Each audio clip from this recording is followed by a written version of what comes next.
Very good afternoon जी, सत श्रीकाल। CrPC के regarding आज हमारा जो टॉपिक होगा जिसको जो है वो trial of the summon cases by the magistrate.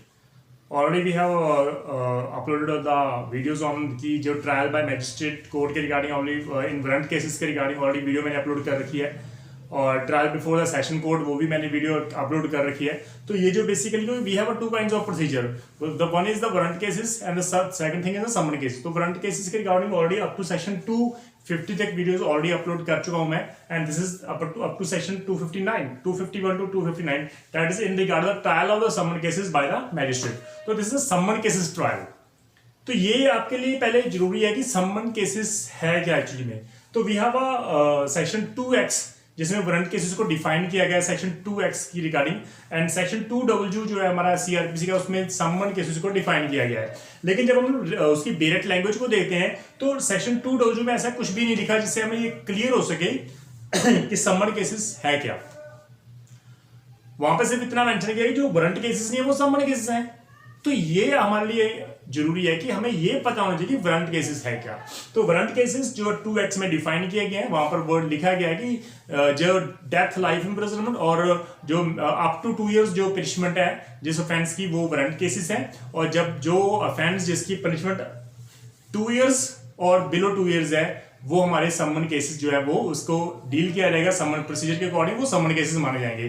तो यहाँ पर 251 टू 259 जो है वो read with section 2W and read with section 2X के रिगार्डिंग हम लोग उसको रेड करते हैं ताकि हमें ये पता लग सके कि समन केसेस होते क्या है। तो it is very clear and very simple कि समन केसेस वो केसेस हैं जहां पर पनिशमेंट अप टू 2 इयर्स है, नॉट एक्सीडिंग 2 इयर्स, क्योंकि अगर एक्सीड करके 2 इयर्स तो वो वारंट केसेस है। तो यहां पे हम वापस आते हैं। तो trial of summon cases by magistrate section 251 says substance of accusation to be stated. तो जैसे मैंने आपको चार्ज के रिगार्डिंग मैंने आपको बताया था सेक्शन 211 सेक्शन ऑनवर्ड्स की चार्ज कैसे लगाना है कैसे नहीं लगाना, तो वहां पे हमने क्लियर कट किया था कि चार्ज के इंग्रेडिएंट्स क्या है, क्या हमें स्पेसिफाई करना होगा चार्ज में। तो एक सिंपल सा फंडा है कि चार्ज ऐसा होना चाहिए जिससे अक्यूज को ये पता लग सके कि उसके अगेंस्ट क्या प्रोसीडिंग चल रही है और किस केस की प्रोसीडिंग चल रही है, ताकि उसको क्लियर कट पता होगी भाई मैंने ये अपराध किया है और इसलिए मुझे यहाँ पर ट्रायल के लिए बुलाया गया है और मुझे उसके रिगार्डिंग डिफेंस लेने दैट्स इट। तो लॉ कहता है कि जो वारंट केसेस हैं उसमें चार्ज फॉर्मली हम लोग फ्रेम करते हैं। It is mandatory in nature to frame a charge in a warrant cases, but what about summon cases? Number of times question जो है वो प्रीलिमिनरी एग्जाम्स में आ चुके हैं। तो क्या इट इज मैंडेटरी कि समन केसेस में जो फॉर्मल चार्ज है उसको फ्रेम किया जा सके? तो इट इज नॉट मैंडेटरी।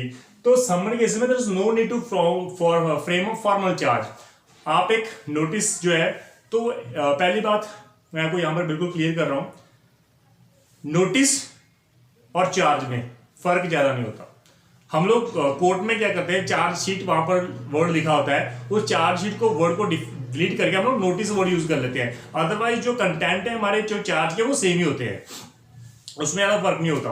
तो यहां पर इसलिए लिखा है कि एक फॉर्मल चार्ज, क्योंकि चार्ज जो है उसका एक परफॉर्मा होता है, उसको फॉलो करना होता है। तो यहाँ पर जो नोटिस है इसमें कोई फॉर्मल चार्ज का वो परफॉर्मा फॉलो करने की जरूरत नहीं है। तो यहाँ पर सिर्फ एक एक्विजिशन का सब्सटेंस आपको बताना है, एक it's a kind of intimation to the accused person that you have committed such and such offences, और जिसके रिगार्डिंग आपके लिए ट्रायल जो है वो स्टार्ट किया जाने वाला है। तो यहाँ पर 251 सिंपल सेज कि जब भी समन केसेस में अक्यूज्ड अपेयर होता है कोर्ट में, जब उसको ब्रॉट अप किया जाता है, उसको लेके आया जाता है ब्रॉट बिफोर द मैजिस्ट्रेट, तो जो पर्टिकुलर्स ऑफ ऑफेंसेस हैं कि उसने क्या अपराध किया है वो अक्यूज्ड को बताना होगा। एंड वहां पे बहुत मैंडेटरी है। And he shall be asked, उससे पूछा जाएगा कि क्या आप प्लीड गिल्टी करते हो, क्योंकि नोटिस मींस एक एक्विजिशन, एक आपको चार्ज एक फॉर्मल तरीके से जो चार्ज आप लगाते हो, यहाँ पर इनफॉर्मल तरीके से चार्ज लगाने की जरूरत है। आपको सिर्फ एक नोटिस इशू करना है और वहां पर आप पूछोगे eight the and at the last कि भाई यहाँ पे ये चार्ज है, क्या आप प्लीड गिल्टी करते हो? अगर वो प्लीड गिल्टी करता है तो कन्विक्शन कर दो, अगर नहीं करता तो आप ट्रायल स्टार्ट कर लो। So but it shall not be necessary to frame a formal charge. तो यहाँ पे एक इंपॉर्टेंट खासियत ये है कि समन केसेस में फॉर्मल चार्ज लगाने की जरूरत नहीं है। Section 252 says conviction or plea of guilty. Plea of guilty, जब भी पहले यहां पर एक बात फर्दर क्लियर कर रहा हूं, confession and plea of guilt is something different concept, they both have a different concept. जब मैं कन्फेशन की बात कर रहा हूं, आई यूजुअली टॉक अबाउट कि भाई इंक्वायरी मीन ट्रायल से पहले, चार्ज लगने से पहले आप कन्फेशन कर सकते हो।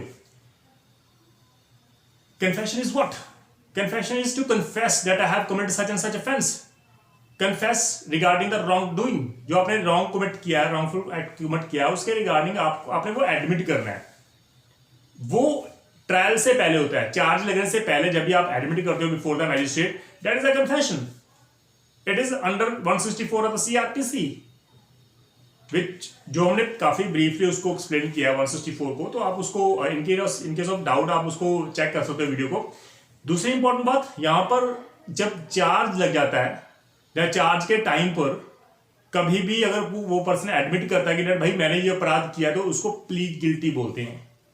Confession is before the charge, at the during investigation and during inquiry आप कर सकते हो, लेकिन यहां पर प्लीड गिल्टी एक समथिंग डिफरेंट थिंग, राइट? तो इसको प्लीज आप ध्यान में रख रहा हूं। दूसरी इंपॉर्टेंट बात, 253 सेज कि conviction on plea of guilt in absence of accused in petty cases. तो पैटी केसेस के रिगार्डिंग हमने सेक्शन 206 किया था, जिसमें पनिशमेंट हार्डली पनिशमेंट जो वो अप टू 1000 आप फाइन डाल सकते हो उसमें। तो ये पैटी केसेस के नीचे है वहां पर। और जो दूसरी इंपॉर्टेंट बात अगर मैं बात कर रहा हूं कि जो 253 में लिखा गया है कि अक्यूज नहीं है, इन एब्सेंस ऑफ अक्यूज अगर पैटी केसेस में आप वो प्लीड गिल्टी कर सकता है घर बैठे, बिल्कुल कर सकता है। तो जब भी आपने समन इसको इशू करना है, तो डेफिनेटली आप उसको कह सकते हो, और समन में आप मेंशन कर दोगे आपके ऊपर ये चार्ज है, ये एक एक्विजिशन है, और इन रिगार्ड में अगर आप प्लीड गिल्टी करते हो तो आप कोर्ट में इतना अमाउंट डिपॉजिट करवा सकते हो। तो पैटी केसेस में 1000, तो दैट्स इट। तो यहाँ पर वर्ड है कि भाई जब भी summon cases when a summon has been issued, क्योंकि यहाँ पर समन जब भी सेक्शन 206 में हम लोग वर्ड यूज इशू करते हैं, तो अक्यूज अगर डिजायर है भाई ठीक है मुझे क्या जरूरत है, मैं प्लीड गिल्टी कर लेता हूं, तो without paying before the magistrate, उसको जरूरत नहीं है कि वो खुद अपेयर हो जाए कोर्ट में पैसे देने के लिए। ही शैल ट्रांसमिट टू द मैजिस्ट्रेट, यहाँ पे ट्रांसमिट वर्ड लिखा है, उसको पैसे देने होंगे, पहुंचाने होंगे मैजिस्ट्रेट तक बाय पोस्ट या थ्रू मैसेंजर, जहां उसमें एक लेटर होगा, अ लेटर कंटेनिंग कि भाई मैं अपने अपराध को कन्फेस कर रहा हूं, एडमिट कर रहा हूं कि ये मैंने अपराध किया है, और जो अमाउंट है स्पेसिफाइड जो आपने सम्मन में किया है वो मैं आपको दे रहा हूं, राइट? तो वो प्लीड गिल्टी है। Second clause of section 253 says कि द मैजिस्ट्रेट में in his discretion convict the accused in his absence. Definitely अगर वो अगर पेमेंट कर रहा है घर बैठे थ्रू मैसेंजर या थ्रू पोस्ट बाय पोस्ट भेज रहा है, उसमें लेटर लिखा कि हाँ भी मैं इसको मान रहा हूँ, एडमिट कर रहा हूँ, मैं आपको पैसे भी सेंड कर रहा हूँ, तो वो प्लीड गिल्टी है। अगर आप नहीं भी आ रहे तो कोर्ट सेकंड क्लॉज में आपको कन्विक्ट कर सकती है। लेकिन यहां पर वर्ड है and sentence him to pay the fine specified in the summon. तो जो समन है एक्चुअली उसमें तो एक इंटीमेशन है कि आप इतना अगर पे करते हो तो ठीक है, आपको आने की जरूरत नहीं है, आप प्लीड गिल्टी करो तो इट्स गुड। तो जब भी वो अमाउंट वापस कोर्ट को भेज देता है, उसमें एडमिट करता है I have committed such and such offence, तो then later on the basis of that admission, that plead guilty, on the basis of that plead guilty court उसको कन्विक्ट कर देती है। और कितने अमाउंट तक कमिट करेगी ये इंपॉर्टेंट है। जितना अमाउंट सम्मन में मेंशन किया है, आप उस अमाउंट से ज्यादा आप उसको कन्विक्शन नहीं कर सकते, फाइन नहीं डाल सकते। सो यहां पर दूसरी इंपॉर्टेंट बात, और मेरा pleader authorised by the accuse, अगर अक्यूज्ड अपने प्लीडर को ऑथराइज कर रहा है तो भाई वो आपके बिहाफ पे प्लीड गिल्टी कर लेगा, वो फाइन पे कर देगा कोर्ट में, उससे कोई फर्क नहीं पड़ता। तो magistrate shall record the plea as nearly as possible in the word used by the pleader. दूसरी इंपॉर्टेंट बात, क्योंकि वहां पर अगर अक्यूज लेटर सेंड कर रहा है तो वो लिख के भेजेगा। दूसरी बात, अगर अक्यूज के बिहाफ पे अगर प्लीडर जो है वो कोर्ट में अपेयर होता है ऑन द बेसिस कि वो प्लीड गिल्टी कर रहा है ऑन हिज बिहाफ, तो वो जो लैंग्वेज प्लीडर की होगी उसी लैंग्वेज में उसकी प्लीड गिल्टी को लिखा जाएगा और उसको रिगार्डिंग उसको कन्विक्शन किया जाएगा। देन 254 सेज प्रोसीजर क्या होगा अगर उसने when not convicted under section 252 और 253, अगर वो प्लीड गिल्टी नहीं करता तो मैजिस्ट्रेट जो है वो एक डेट नेक्स्ट डेट जो है वो फिक्स करेगा और उस डेट में एविडेंस लेने होंगे, दोनों पार्टीज की एविडेंस लेने होंगे और जो भी दोनों पार्टीज अपने एविडेंस अपने केस को सपोर्ट करने के लिए अपने एविडेंस अपने विटनेस को कॉल करेंगी, सभी पार्टी को एग्जामिन किया जाएगा। आर्ग्यूमेंट स्टेज पर हम लोग बात करते हैं तो वो 254 सेक्शन है। 254 में ये भी लिखा है कि अगर कोई पार्टी किसी विटनेस को कॉल करना चाहता है तो वो कोर्ट के थ्रू वो समन जो है वो इशू करवा सकता है उस विटनेस के अगेंस्ट। थर्ड पॉइंट में ये लिखा है कि बिफोर इशूइंग द समन, जो विटनेस को अगर समन इशू करना है उससे पहले आपको जो उसके एक्सपेंसेस है वो कोर्ट में डिपॉजिट कराने होंगे। वो एक्सपेंसेस कैसे हैं? वो एक हमारे हम कह सकते हैं वो एक्सपेंसेस जिसको अगर विटनेस कहाँ से आ रहा है उसके आने जाने का जो खर्चा होता है तो वन टाइम उसका खाने का खर्चा होता है वो आपको पे करना होगा कोर्ट में, तो तब जाके कोर्ट जो है वो समन इशू करेगी। राइट, थर्ड क्लास में ये लिखा है। Then section 255 says the acquittal. Court कहती है कि भाई अगर मैजिस्ट्रेट ने सारे एविडेंस ले लिए 254 में और देन कोर्ट को लगता है कि यहां पर भाई अक्यूज्ड के against still there is no evidence, तो कोर्ट उसको इक्विट कर देगी। तो court shall record an order of acquittal but if he finds the accused guilty in second clause says तो pass sentence according to the law. तो magistrate को जितनी power दी गई है लॉ द्वारा उसके अकॉर्डिंग वो कन्विट कर देगा। That's it. तो थर्ड क्लॉज में लिखा है अगर कोई एक्विजिशन, यहां पे 251 सेज कि आपको सब्सटेंस ऑफ एक्विजिशन बताना होगा। इट सेज फर्दर कि अगर ड्यूरिंग एविडेंस ऐसे फैक्ट सामने आते हैं हमारे जिससे हमें यह पता लगता है कि इस ऑफेंस के अलावा इसने ये भी ऑफेंस कमिट किया है, लाइक मेजर ऑफेंस के अलावा और माइनर एक आधा ऑफेंस कमिट किया जो प्रूफ हो गया माइनर ऑफेंस, तो सेक्शन 221 सब क्लॉज 2 सेज कि आप माइनर ऑफेंस के रिगार्डिंग अगर वो प्रूव हो चुका है, अगर उसने प्लीड गिल्टी कर लिया उसके रिगार्डिंग, तो अगर वो एडमिट कर रहा है उन फैक्ट्स को तो भैया आप उसकी सजा दे सकते हो। 221 सब क्लॉज 2 के रिगार्डिंग। यहां पर 255 सी थर्ड क्लॉज इट सेज कि आप उन ऑफेंसेस के रिगार्डिंग भी सजा दे सकते हो जो ऑफेंस ड्यूरिंग एविडेंस उसने एडमिट किए हैं या थ्रू एविडेंस आपने प्रूव किए हैं, तो आप उसकी सजा दे सकते हो इंस्पाइट ऑफ कि आपने उसको नोटिस ऑफ एग्रीगेशन उसको नहीं बताया उसके regarding. Then we have section 256 says non appearance और death on the death of the complainant. अगर कंप्लेंट फाइल की है, कंप्लेनेंट की डेथ हो गई, then what will do. 256 says कि अगर समन केसेस में समन इशू हो चुके हैं कंप्लेनेंट को, right, on the complaint basis someone has been issued and on the day appointed for the parents of the accused or any day subsequent thereto on which the hearing may be adjourned। जब भी हम लोग adjourn करते हैं hearing, जब उनको सुनना होता है हमें एविडेंस को, कंप्लेनेंट को, विटनेस को, कंप्लेनेंट डज नॉट अपीयर, जहां magistrate shall not listen anything contained herein before equal to the accused। अगर भाई यहां पर सिंपल है, आप कंप्लेनेंट हो, आपने कंप्लेंट फाइल की है, तो it is your duty to come in a court on the day fixed for the hearing। अगर कंप्लेनेंट नहीं आता, it is not the fault of the court, it is not the fault of the accused, it is the fault of the complainant। वो खुद जिम्मेवार होगा। इसलिए law कहता है कि अगर भाई complainant he is not serious, अगर वो सीरियस ही नहीं है अपनी कंप्लेंट को लेके, तो भाई हमें क्या जरूरत पड़ी है, हम लोग जो अक्यूज को उसको क्विट कर देते हैं। लेकिन यहां पर फर्दर वर्ड लिखे unless for some reasons he think fit, तो वो डेट अर्जन कर देगा, वो नेक्स्ट डेट डाल देगा। तो यहां पर it is a discretionary power of the court. अगर कंप्लेंट नहीं आ रहा तो आप क्विट भी कर सकते हो, अदरवाइज आप अगर आपको लगता है कि नहीं आपको फर्दर एक डेट और देनी चाहिए तो आप नेक्स्ट डेट भी आप दे सकते हो। प्रोवाइजो ऐड की गई है where the complainant is represented by a pleader or by the officer conducting the prosecution or where the magistrate is of opinion that the personal dispense of the complaint is not necessary, the magistrate may dispense with the attendance and proceed with the cases। तो यहाँ पर board लिखा है that the personal attendance of the complainant is not necessary। जहां पर personal attendance की जरूरत नहीं है कंप्लेनेंट की और हिज बिहाफ कोई प्लीडर जो है वो पेयर हो रहा है, जहां उसको रिप्रेजेंट करने के लिए कोई प्लीडर हमने अपॉइंट किया है, कोई ऑफिसर अपॉइंट किया, वो हमारे बिहाफ पे पेयर हो रहा है, यहाँ पर हमारे आने की जरूरत ही नहीं है। तो भाई अगर आप नहीं भी आ रहे तो केस तो चलेगा ना।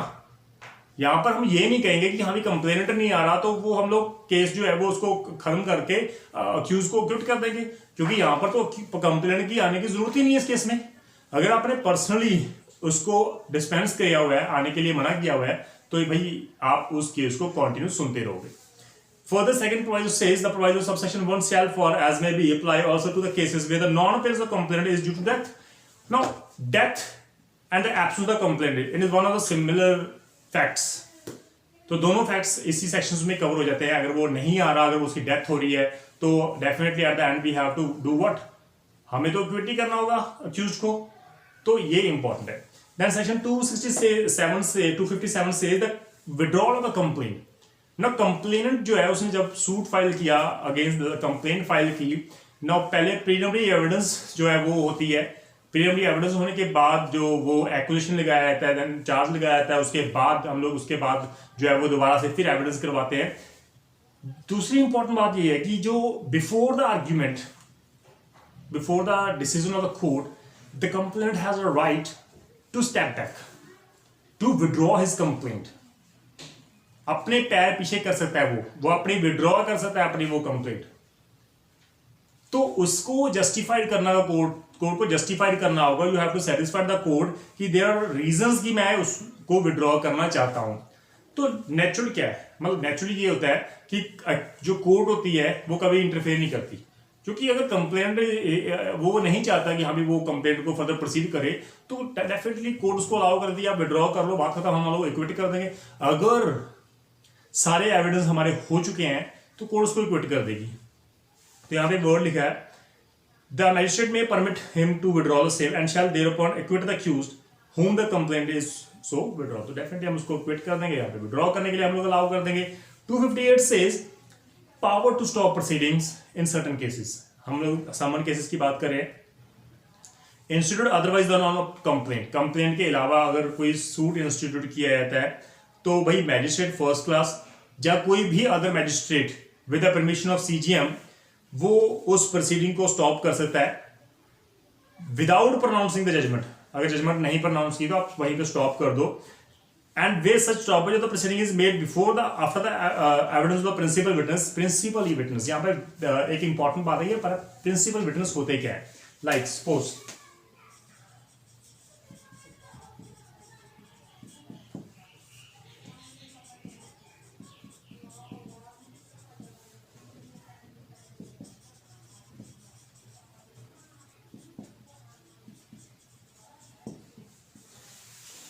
यहां पर हम लोग कंप्लेनेंट की बात कर रहे हैं, उसको एग्जामिन किया जाएगा। आई विटनेस जिन्होंने वो अकरेंस देखी है वो हमारे जो फॉर्मल हम लोग विटनेस है वो हम लोग कह सकते हैं। अदर फॉर्मल यहाँ पे अदर फॉर्मल यहाँ पे इनफॉर्मल विटनेस आते हैं, वो जो बेसिकली जिन्होंने एक्ट को देखा नहीं है, अकरेंस को देखा नहीं है, लेकिन अदरवाइज वो सपोर्ट कर रहे हैं, कहीं ना कहीं कुछ एविडेंस के थ्रू वो सपोर्ट कर रहे हैं। तो लॉ कहता है कि अगर जो हमारे प्रिंसिपल विटनेस हैं, प्रिंसिपल विटनेस जिन्होंने वो देखा है हादसा, वो अकरेंस देखी है, वो ऑफेंस होते हुए देखा है, वो हमारे प्रिंसिपल विटनेस हैं। अगर ये प्रिंसिपल विटनेस हमने एग्जामिन कर लिए तो at the end court acquit करेगी, pronounce a judgment of acquittal. And in any other cases अगर लाइक सपोज अगर हमारा प्रिंसिपल विटनेस एग्जामिन हुए नहीं है तो यहां पर हम लोग रिलीज करेंगे एक्यूज को। There is a lot of difference. अगर प्रिंसिपल विटनेस हमारे हो चुके हैं तो हमें प्रोनाउंस करनी पड़ेगी जजमेंट ऑफ, तो उसको एक्विट करेंगे। अगर नहीं हुए हमारे प्रिंसिपल विटनेस एग्जामिन तो हम लोग यहां पर एक्यूज को रिलीज करेंगे। And such a release shall have the effect of discharge like in section 203 ऑफ सीआरपीसी। तो डिस्चार्ज और एक्विटल में there is a lot of difference, इसको आप ध्यान रखना। At the end the last section says the power of the court to convert summon cases into warrant cases. अगर आप ड्यूरिंग द समन केसेस की proceeding के दौरान अगर आपको लगता है कि यहाँ पर ऑफेंस जिसकी पनिशमेंट 6 मंथ से ज्यादा है और हमें लगता है कि it is for the interest of justice, हमें समन केसेस को वारंट केसेस में तब्दील करना होगा, ट्रांसफर करना होगा, तो बात खत्म। आप इजीली उसको ट्रायल कर सकते हो, समन केसेस के छोड़कर आप उसको वारंट केसेस के अंडर आप उसको ट्रायल कर सकते हो। तो अगर कोई विटनेस हमारे ऑलरेडी एग्जामिन हो चुके हैं उसको री एग्जामिन भी कर सकते हो। It is a power, it is a discretionary power given to the court, but it is necessary that he has to record the reasons. क्यों उसको लगता है कि समन केसेस को लेके अब वारंट केसेस स्टार्ट करना पड़ेगा प्रोसीजर, तो you have to record your reasons. तो यहाँ पर इंपॉर्टेंट बात है कि आप फर्दर जितने भी अगर आप विटनेस आपने एग्जामिन किए हैं एज ए समन प्रोसीजर के अकॉर्डिंग, तो आप उसको रिकॉल करके आप उसको वारंट केसेस के अकॉर्डिंग आप उसको एग्जामिन कर सकते हो। तो this is all about section 251 to 259। यहाँ पर केस लॉ इतने इंपॉर्टेंट नहीं है, इसलिए मैं आपको इसमें केस लॉ कवर नहीं कर रहा। जहाँ पर भी इंपॉर्टेंस होते हैं हमारे केस लॉज, वहाँ पर मैं डेफिनेटली आपको केस लॉ के बारे में भी एक्सप्लेन करता हूँ। तो प्लीज़ आप उसको ध्यान रखना। और जो स्टूडेंट जिन्होंने अभी मेरा इंस्टाग्राम अभी ज्वाइन नहीं किया, क्योंकि जितने भी मैं केस लॉ होते हैं, जो इंपॉर्टेंट केस लॉज होते हैं, मैं वहाँ पर उसको इंस्टाग्राम में शेयर करता हूँ। तो प्लीज़ आप इसको ध्यान रखना कि इंस्टाग्राम को आप फॉलो करते हो। मेरी इंस्टाग्राम आईडी में आपको बताता हूँ, इट इज